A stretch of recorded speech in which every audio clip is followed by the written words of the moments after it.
Corona کی آڑ میں متاسفانہ دنیا میں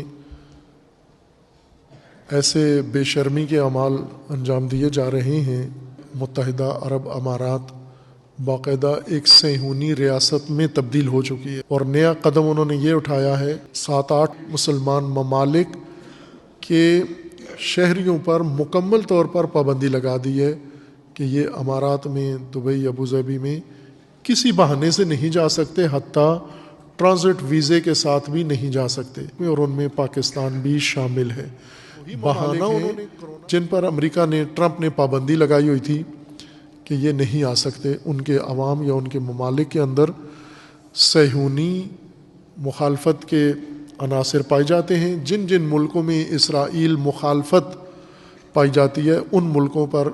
متحدہ عرب امارات نے ویزے پر مکمل پابندی لگا دی ہے، حتیٰ مسافری ویزا جو دبئی یا امارات میں اندر جانا نہیں ہوتا، ایئرپورٹ پہ ہی چند گھنٹے رکنا ہوتا ہے یا کسی ہوٹل میں رکنا ہوتا ہے، اس ویزے پر بھی پابندی لگا دی، اور پاکستان اس میں سر فہرست ہے۔ پہلے انہوں نے صفایا کر دیا تھا، وہاں سے تمام اسلامی مسلمان سارے نکال دیے، جو رہ گئے ہیں وہ ان کی مرضی کے مطابق ہے۔